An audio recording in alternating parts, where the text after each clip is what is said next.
평안, 기쁨과 위로의 통로라는 제목으로 우리가 함께 말씀을 나눌 텐데, 오늘 본문은 빌레몬의 건강한 신앙 인격이 어떠했는지를 우리에게 잘 보여주고 있습니다. 여러분, 나의 신앙은 나의 삶을 통해서 검증되고 인정을 받아야 합니다. 나를 보는 사람들이 정말 감동을 받을 수 있는 그런 삶을 우리 모든 성도들이 사셨으면 좋겠습니다. 돈이 많고 좋은 차를 타고 또 좋은 집에서 살면 부럽다고는 할 수 있습니다. 그러나 감동을 줄 수는 없습니다. 감동을 주는 것은 결국 삶을 통해서만 감동을 줄 수 있습니다. 그래서 우리 그리스도인다운 건강한 삶을 통해서 누군가에게 감동을 주는 그런 삶을 살 수 있게 되기를 축복합니다. 오늘 빌레몬이 바로 그런 사람이었습니다. 오늘 4절에 보면 바울 사도가 이렇게 말씀하지요. 기도할 때마다 빼놓지 않는 사람이 있다. 그 사람이 빌레몬이라고 말씀을 하고 있습니다. 여러분, 저도 기도합니다. 코로나로 인해서 새벽에 홀로 기도하기도 하고 또 밤에 내려와서 강대상에서 홀로 기도하면서 우리 성도님들의 한 가정 한 가정, 한 사람 한 사람을 떠올리면서 기도하기도 합니다. 때로는 기도 부탁 받은 사람들을 위해서, 때로는 어려운 환경 속에 살아가는 우리 성도들의 가정을 위해서, 또 아니면 큰 문제 앞에 해결돼야 될 문제를 가지고 있는 성도들을 위해서 생각하면서 기도합니다. 그러나 때로 기도는 하지만 그냥 제가 하고 싶은 기도를 할 때가 있습니다. 그렇게 기도를 하는 중에 그냥 생각나서 기도하는 사람이 있습니다. 그 사람을 생각하면 기쁘고 즐겁고 행복해서 하나님, 이런 사람 옆에서 함께 목회할 수 있어서 감사합니다. 하나님, 제가 더 잘 섬길 수 있도록 하겠습니다. 그러면서 기도하기도 합니다. 그런데 또 한부르는 속상해서 기도할 수 있습니다. 하나님, 이분 좀 어떻게 해주시지요? 여러분, 오해하지 마십시오. 잘 때라고 하는 기도입니다. 자녀를 위해서 기도하다가 보면 자녀 때문에 기뻐서 즐거워서 행복해서 감사 기도가 나오기도 하지만, 때로는 자녀 때문에 속상해서 하나님, 이 자녀 이렇게 좀 고쳐주세요. 이렇게 좀 해주세요. 그리고 기도할 때 있는 것처럼 저도 그렇습니다. 오늘 바울 사도가 기도할 때마다 빌레몬을 빠뜨리지 않고 기도를 하는데, 왜 빌레몬을 빠뜨리지 않고 기도했을까요? 빌레몬 때문에 너무 기뻐서, 너무 고마워서 기도하지 않을 수 없는 그런 정말 훌륭한 믿음의 사람이었기 때문에 그렇습니다. 그러면 오늘 바울이 빼놓지 않고 기도했던 이 빌레몬은 어떤 신앙의 사람입니까? 자, 오늘 5절을 우리 같이 한번 보십시오. 5절을 보시면 사랑과 믿음이 있음을 들었다, 그렇게 말합니다. 그리고 6절에 보십시오. 믿음의 교제를 잘 하는 사람이라고 소개하고 있습니다. 여러분, 오늘 여러분은 어떻게 살아가고 있습니까? 믿음으로 살고 사랑으로 살아갈 수 있게 되기를 축복합니다. 그런데 이 믿음으로 살고 사랑으로 사는 것이 하나님께만, 또 예수님께만 머물러 있으면 안 됩니다. 이 믿음과 사랑의 삶이 나를 통해서 다른 사람으로 이어져야 되고 흘러가야 합니다. 그리고 믿을 만한 사람이 되어야 합니다. 믿지 못할 사람 같아도 우선 믿어주시고 또 그런 사람에게 먼저 손을 내미시고 그리고 그런 사람을 사랑해야 합니다. 여러분, 정말로 주님을 사랑하십니까? 정말로 여러분이 주님을 사랑하신다면 사람을 사랑하셔야 합니다. 정말 사람을 사랑할 수 없는데 주님이 사랑하시니까, 주님이 그렇게 사셨으니까 나도 주님처럼 사랑을 하고 이해할 수 없는 사람을 이해하고 안아줄 수 없는 사람을 안아주고 그렇게 사랑하는 것, 그것이 정말 믿음의 사람들이 살아가는 삶의 방식이고 그것이 믿음의 건강성을 가진 사람들의 모습입니다. 여러분, 나의 신앙은 사람들에게 어떤 태도를 가지고 살아가느냐, 그 태도가 나를 증명하는 거예요. 나의 신앙을 증명하는 것입니다. 사도 요한 1장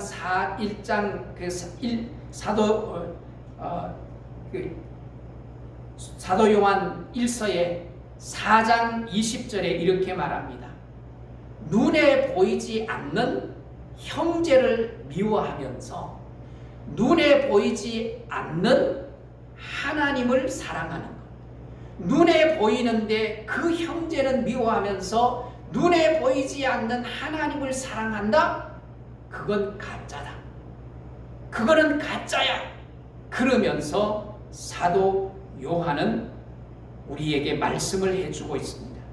그러므로 여러분, 눈에 보이는 형제를 사랑하고 위로하면서 교회 공동체가 끊임없이 그런 사랑을 지속해 가야 합니다. 이렇게 아름다운 믿음의 교제와 사랑이 풍성해지면 어떤 결과를 가져옵니까? 우리 다 같이 7절을 같이 읽겠습니다. 7절입니다. 같이 읽습니다. 형제여, 성도들의 마음이 너로 말미암아 평안을 얻었으니 내가 너의 사랑으로 많은 기쁨과 위로를 받았노라. 그렇게 말합니다. 여러분, 빌레몬을 우리가 지난주일에 살폈는데 바울이 빌레몬을 어떤 사람이라고 1절에 말하지요? 사랑받는 자라고 말합니다. 그리고 동력자라고 말합니다. 그런데 오늘 7절에는 뭐라고 표현을 하는가 하면 형제여라고 표현을 하고 있어요. 여러분, 오늘 우리 모두는 이 현장 예배에 있지 않지만 가정에서 예배를 드리고 함께 예배에 참여하는 우리 모든 성도들은 형제요 자매입니다. 여러분에게 있어서 저는 형제입니다. 또 여러분은 제게 있어서 형제요 자매입니다. 왜 그렇습니까? 한 아버지의 자녀이기 때문에 우리는 형제요 자매입니다. 그런데 아버지가 다른 사람이 있어요? 요한복음 8장 44절에 보니까 너희 아비 마귀에게서 났으리 그렇게 말합니다. 너희 아비 마귀에게서 났는데 그 마귀는 어떤 사람인가 하면 거짓의 아비라고 말합니다. 그러니까 아버지가 다른 사람이 있어요. 정말 교회 안에는 마귀 자녀 같은 삶을 사는 사람도 혹 있는 것을 보게 돼요. 세상에는 그런 사람이 얼마나 많은지 모릅니다. 오늘 우리는 마귀의 자녀처럼 살던 우리가 아닙니까? 그런 우리가 예수 그리스도의 사랑을 덧입고 하나님의 자녀가 됐습니다. 하나님의 자녀가 된 우리는 또한 형제 자매, 정말 마귀같이 사는 형제 자매를 하나님의 자녀로서 형제 자매를 궁극적으로 만드는 사명이 우리에게 있는 것이고 그 일을 우리가 해야 하는 것입니다. 그런데 오늘 바울 사도는 빌레몬을 형제여 그렇게 호칭을 하면서 뭐라고 말씀을 합니까? 성도들이 너로 말미암아 뭘 얻었다고요? 평안을 얻었다. 그렇게 칭찬하고 있어요. 오늘 정말 평안을 누릴 수 있는 그런 복된 성도들이 될 수 있기를 주의 이름으로 축복합니다. 빌레몬의 가정에 있는 교회라고 어제 지난주일에 우리가 함께 말씀을 나눴는데 이 빌레몬의 집에 있는 교회는 어떤 교회입니까? 빌레몬의 사랑으로 만들어진 교회였습니다. 여러분, 누군가에게 평안을 주는 것은 내가 누군가인 것을 증명하는 것입니다. 그래서 하나님의 아들로서 이 땅에 오신 예수님이 요한복음 14장 27절에 뭐라고 말합니까? 평안을 너희에게 주노니 내가 주는 평안은 세상이 주는 평안과 다르다고 말씀을 합니다. 예수님이 이 땅에 오신 목적이 뭐예요? 화평을 전하기 위해서, 평안을 주시기 위해서 이 땅에 오셨고 그 예수님이 우리에게 평안을 선물해 주셨는데 하나님과의 관계 속에서 우리가 평안을 누리게 되었고 또한 내 안에 있는 죄의 문제가 해결되어졌기 때문에 내가 평안을 누릴 수 있게 되었습니다. 그래서 정말로 하나님의 자녀라면 우리는 평안을 만들어내는 역할을 해야 하는 것입니다. 마귀에게 속한 또 마귀의 자녀같이 살아가는 사람들은 평안을 어떻게 합니까? 깨뜨려 버립니다. 교회 안에 평안을 깨뜨리는 사람들이 있을 수 있습니다. 정말 위험한 거지요. 하나님의 자녀로서의 모습은 결코 아닙니다. 정말 하나님과 평안을 누리고 있는 하나님의 자녀라면 평안을 깨는 일은 하지 않습니다. 물론 우리가 죄에 대해서는 단호해야 합니다. 그러나 의견이 다른 것 때문에 평화를 깨지는 않습니다. 생각이 다를 수 있습니다. 그러나 서로 그 생각을 인정해주고 그리고 평화를 나누는 것이 믿음의 사람들의 건강한 모습입니다. 존 스토트는 이렇게 말씀을 하고 있습니다. 한 사람이 다른 모든 사람과 다른 생각을 가지고 있어도 모든 사람이 한 사람의 생각을 바꾸도록 강요할 수는 없다. 그렇게 말해요.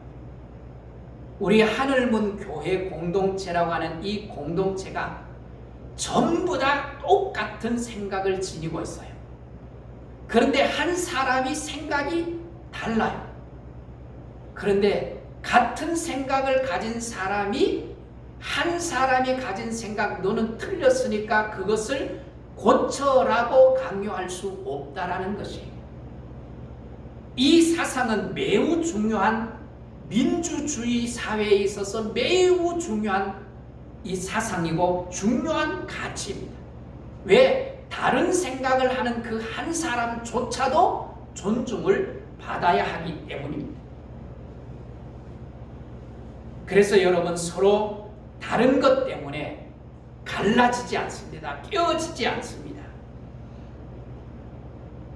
평화를 만들기 위해서 내가 너와 다른 생각을 하고 있지만 그것을 인정해주고 때로는 그 평화를 이루기 위해서 내 것을 포기하고 평화를 만들어내는 사람, 그 사람은 예수님이 산상수훈에서 합평케 하는 자는 하나님의 아들이라 일컬음을 받는다고 말씀을 하셨는데 정말 하나님의 아들이라 일컬음을 받을 만한 자격이 있는 사람입니다.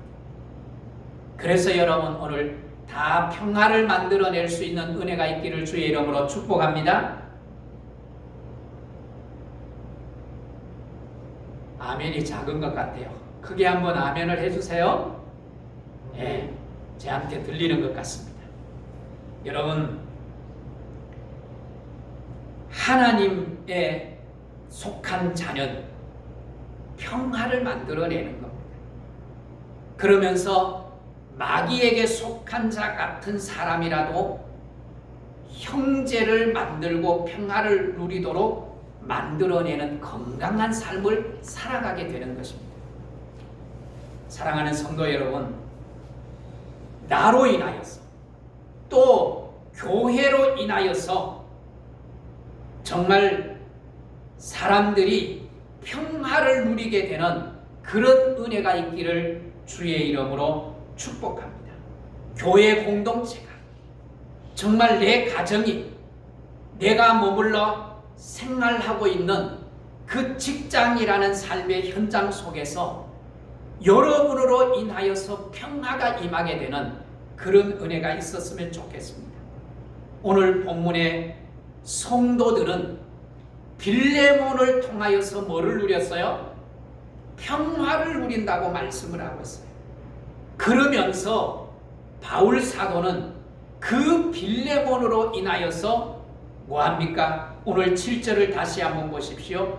빌레몬으로 인하여서 기쁨과 위로가 있다고 말씀을 합니다. 빌레몬을 통해서 성도들은 평안을 누리고 바울 사도는 그 위로와 평안이 왔다고 말씀을 하고 있어요. 하나님의 자녀된 그 나로 통해서 하나님의 주시는 그 기쁨과 위로가 또 다른 사람들에게 흘러가게 만드는 그런 건강한 성도들이 될 수 있기를 주의 이름으로 축복합니다. 사랑하는 성도 여러분, 바울 사도는 사람을 통해서 기쁨과 즐거움을 많이 누렸습니다. 사실 바울은 얼마나 많은 고난과 고통을 경험했는지 모릅니다. 그럼에도 불구하고 바울 사도는 사람을 통해서 기쁨과 즐거움과 위로를 누렸어요. 저도 힘들 때가 있습니다. 여러분을 통해서 위로와 기쁨을 회복시켜 주기도 합니다. 때로는 조금 전에 말씀을 드린 것처럼 이 강단에서 혼자 엎드려서 기도할 때 하나님이 기쁨을 회복시켜 주시기도 하고 위로도 해 주시지만 때로는 그 하늘을 쳐다보면서 하나님 제게 왜 이러세요? 그리고 엘리사 선지자처럼 하나님 앞에 부르짖을 때가 있습니다. 그럴 때 하나님이 내게 위로도 주시고 기쁨도 주시지만 답이 없을 때가 참 많습니다. 답이 없습니다. 근데 사실은 그렇게 하나님께로부터 직접적인 위로와 기쁨을 얻기도 하지만 사실은 목회 삶의 가운데서 직접적으로 위로를 받기보다는 여러분의 환한 미소, 여러분들이 저를 만날 때 반갑게 맞아주고 저를 위해서 한마디 던져지는 위로의 그 한마디를 통하여서 굉장한 위로를 받게 되는 거예요. 그래서 여러분, 하나님이 우리 옆에 많은 사람을 두신 겁니다. 사람을 우리 옆에 두신 이유가 무엇일까요? 그것은 우리 옆에 있는 사람들이 나에게 위로가 되겠고 또 기쁨의 통로로 우리를 부르신 거예요. 그래서 서로 위로자가 되어야 되고 기쁨의 통로가 되어야 합니다.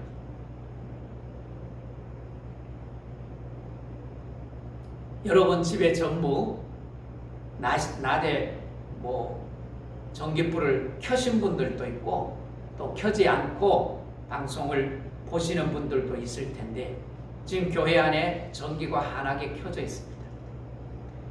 발전소에서 전기를 생산하지요. 이 전기를 이제 생산을 하면 이 전기가 어떻게 됩니까? 전기줄을 통해서 우리에게 공급이 됩니다. 또 우리 몸 안에 피가 공급되지 않습니까? 그 피가 머리에서부터 발끝까지 공급이 되는데 그 공급이 되는 통로가 뭡니까? 혈관입니다. 혈관을 통해서 동맥이라는 큰 혈관, 또 아주 세미한 모세혈관, 가는 혈관을 통해서 우리 몸 구석구석에 피를 흘러가게 만듭니다. 그런데 이 통로가 막히고 이 통로가 깨어질 수 있습니다. 그렇게 통로가 막히거나 이 피가 잘 통하지 않으면 어떻게 됩니까? 우리의 손발이 차기도 하고 때로는 심각한 질병으로 이어질 수도 있습니다. 하나님은 우리를 쓰실 때 무엇같이 쓰기를 원하시는가 하면 혈관과 같이 쓰기를 원하는 거예요. 그 혈관 속에 영양분을 담고 산소를 담아서 그 에너지를 우리에게 공급해 주심으로 말미암아 우리가 건강하게 살아갈 수 있게 되는 거예요. 교회를 통해서 공급되는 또 나를 통해서 공급되는 그 하나님의 위로와 하나님의 사랑, 그것이 내가 통로의 역할로서 막혀 있으면, 망가져 있으면 전달을 할 수가 없는 거예요. 그래서 우리가 서로 위로가 되고 기쁨이 되는 통로의 역할을 잘 감당해야 합니다. 여러분, 아내를 내 곁에 두고 또 남편을, 부모를, 딸을, 아들을, 그리고 며느리를, 그리고 사위를, 친구를 내 곁에 두신 이유가 뭘까요? 그것은 그들을 통해서 하나님이 나를 위로하시고 또 나를 통해서 그들에게 기쁨을 전달하기 위한 관계로 우리에게 주신 거예요. 그래서 여러분, 사람이 희망이에요.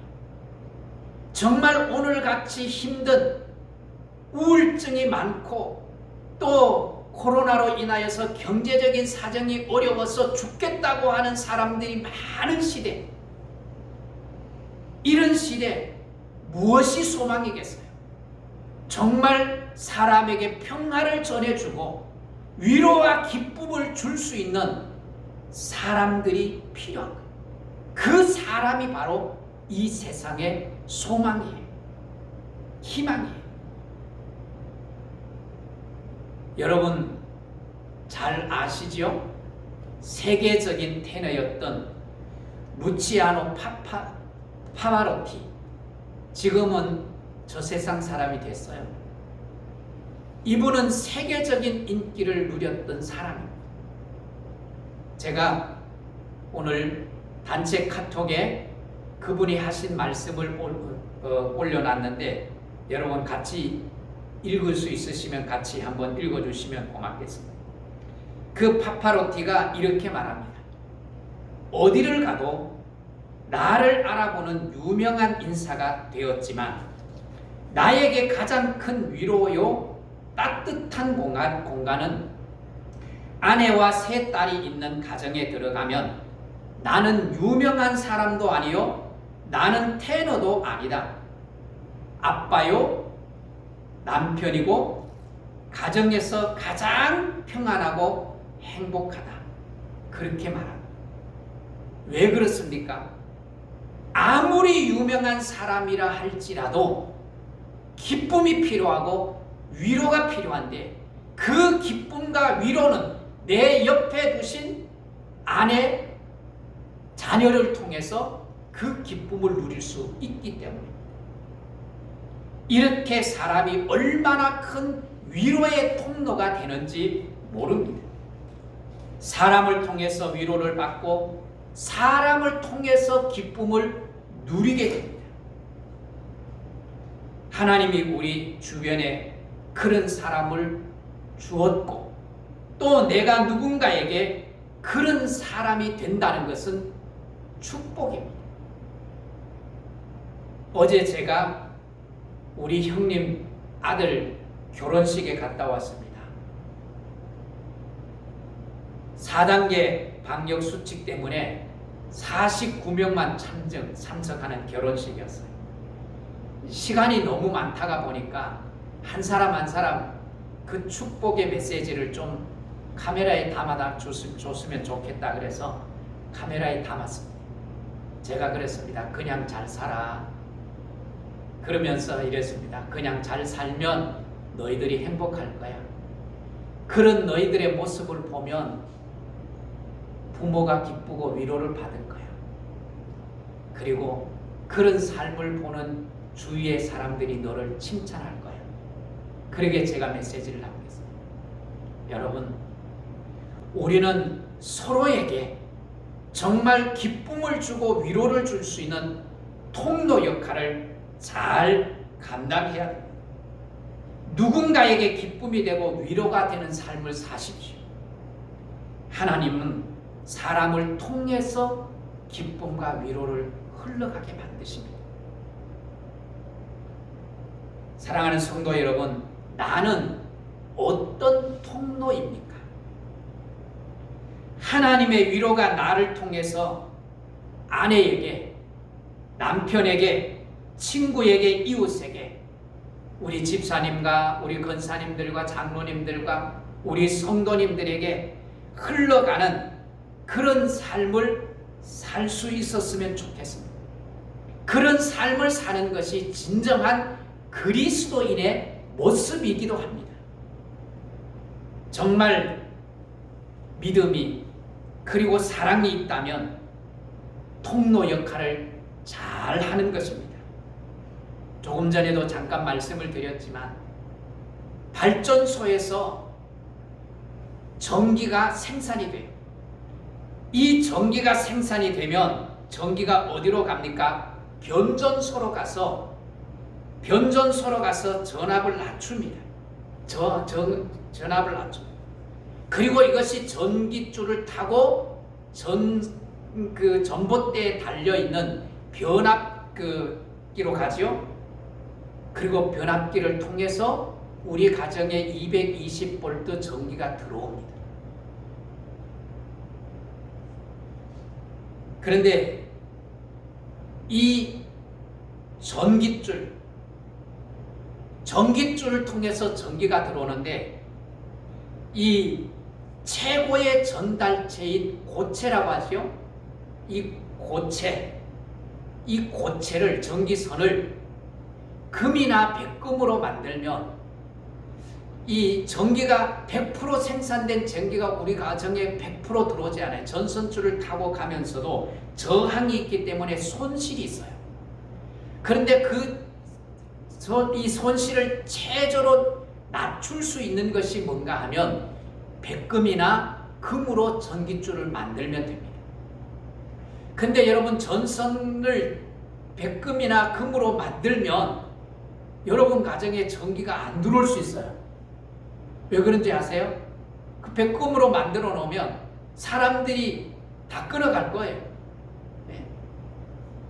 그래서 정말 그 저항을 많이 낮출 수 있는 최고의 전기줄 도체는 뭔가 하면 바로 구리 전선이에요. 그 구리 전선을 통해서 우리 가정에 전기가 들어오는 거예요. 그것처럼 하나님의 발전소에서 내게 전달되는 나를 통해서 곳곳으로 흘러가는 빛, 복음의 빛, 생명의 빛, 하나님의 위로, 하나님의 소망이 나를 통해서 흘러가야 되는 거예요. 여러분, 하나님으로부터 내게 오도록 내가 건강한 삶을 사셔야 합니다. 저 러시아와 유럽을 잇는 파이프라인이 있습니다. 러시아에서 생산되는 가스라든지 석유를 유럽으로 보내지요. 그래서 유럽 사람들이 이 러시아가 잘못하면 바른 소리 잘 못합니다. 특별히 의존도가 높은 독일은 러시아에 대해서 바른 소리 잘 못해요. 왜냐하면 파이프라인을 잠가버리면 그 에너지를 공급받을 수 없기 때문에. 그것처럼 여러분, 내가 하나님 앞에 건강하게 살면, 믿음으로 살면 하나님이 나를 통해서 파이프라인을 잠그시는 것이 아니라 나를 통하여서 쏟아 부어 주시는 거예요. 그런 건강한 삶을 통하여서 또 다른 사람에게 하나님의 위로, 하나님의 평화, 그리고 희망을 전하게 됩니다. 그런 건강한 그리스도인의 삶을 살아갈 수 있게 되기를 주의 이름으로 축복합니다. 여러분, 내가 그리고 교회가 세상의 기쁨이요 위로가 되어야 합니다. 한국 교회가 하나님으로부터 오는 위로와 기쁨을 온 땅에 흘러가도록 생명의 역할을 해야 하는 것입니다. 에스겔서 47장을 보면 하나님이 이스라엘 백성들을 쫄딱 망하게 만드셔요. 그리고 고난 속에 집어넣으세요. 그리고는 하나님이 에스겔을 통하여서 회복, 비전의 한상을 보여주십니다. 그 한상이 무엇입니까? 성전 문지방에서 흘러나오는 물이 강을 이룹니다. 바다로 흘러들어갑니다. 그래서 죽었던 강이 바다가 살아나면서 고기들이 뛰노옵니다. 그리고 나무들이 싱싱하게 잎을 피우고 꽃을 피우고 열매를 맺습니다. 그 잎들은 약재료로 사용됩니다. 그것처럼 오늘 교회와 그리스도인들이 세상에 생명을 흘려보내는 통로의 역할을 해야 하는 것입니다. 성전 문지방에서 흘러나오는 물은 예수 그리스도를 상징합니다. 그 예수 그리스도를 통해서 펼쳐질 회복의 역사를 우리에게 말씀을 하고 있는데, 그 회복의 역사를 동참하는 것이 바로 우리의 역할입니다. 그래서 이 땅에 하나님의 기쁨, 하나님의 위로가 나를 통해서 전달될 수 있도록 하는 겁니다. 사랑하는 성도 여러분, 그럴 수 있는 건강한 믿음의 삶을 사는 성도들이 되시기를 주의 이름으로 축복합니다. 코로나 상황 속에서 외로움이 많고 힘든 사람이 많습니다. 우울증으로 인하여서 고통당하는 사람이 얼마나 많은지 모릅니다. 그런 사람들에게 여러분의 사랑의 손길이 되어주시고 세상의 위로자가 되어주시기를 바랍니다. 그럴 때 나를 통해서, 교회를 통해서 아름다운 역사가 일어나게 될 줄 믿습니다. 여러분, 하나님의 기쁨과 위로 나를 통해서 온 세상에 흘러갈 수 있도록, 그리고 내 옆에 있는 사람들을 통해서 또 내가 위로와 기쁨, 평화를 누릴 뿐만 아니라 그 힘을 가지고 또 다른 사람에게 그런 역할을 잘 감당하는 믿음의 성도들이 다 될 수 있기를 주의 이름으로 축복합니다.